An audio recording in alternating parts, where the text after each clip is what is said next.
મંગલસિંહ ચોકસી રોડે હવે સરકારશ્રીએ જિલ્લા બનાસકાંઠાનું વિભાજન કરી એની અંદર વાવથરા જિલ્લો અને બનાસકાંઠો બે સ્વતંત્ર રીતે વ્યક્તિઓને જોડાવા માટે પ્રોત્સાહન આપી રહ્યા છે। ત્યારે અમારું કહેવું માત્ર એટલું જ છે કે વાવથરા જ બનાવ્યો છે એમ અમને કોઈ તકલીફ કે કોઈ નુકસાન જેવું નથી કે કોઈ પ્રોબ્લેમ પણ કે સમસ્યા પણ અમને નથી, પરંતુ અમારી ઈચ્છા કે ઈચ્છા એ છે કે અમને બનાસકાંઠાની અંદર રાખો, કારણ કે અમારા બધા જ વ્યવહારો બનાસકાંઠા સાથે સદીઓથી જોડાયેલા છે અને અમે બનાસકાંઠાની અંદર રહેવા ઈચ્છીએ છીએ। તો શા માટે સરકાર અમારી આ ઈચ્છાઓ ઉપર પાણીના વાદળો ફેરવી મારે છે? બસ સાહેબ, તમારા અગ્રણીય નેતા ભગવાનદાસ પટેલે એવું જણાવ્યું છે કે અમને વાવથરા જિલ્લો અનુકૂળ છે, તો તમને કેમ નથી?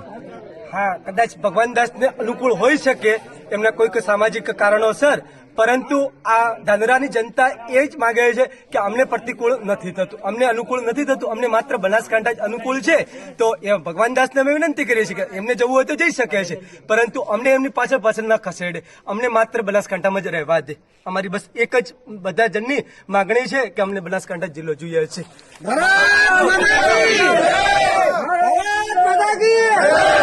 અમારો જિલ્લો, અમારો જિલ્લો, અમારો જિલ્લો, અમારો જિલ્લો, અમારો જિલ્લો, અમારો જિલ્લો, અમારો જિલ્લો, નથી જવું વાવથરા, નથી જવું, નથી જવું, નથી જવું,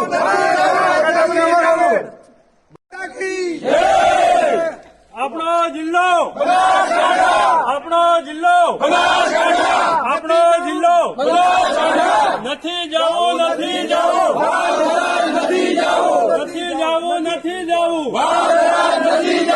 આપણો જિલ્લો, આપણો જિલ્લો, નથી જવું, નથી જવું, નથી જવું। ધાનેરા માગે, ધાનેરા માગે, ધાનેરા માગે, આપણો જિલ્લો, આપણો નથી જવું, નથી જવું, નથી જવું।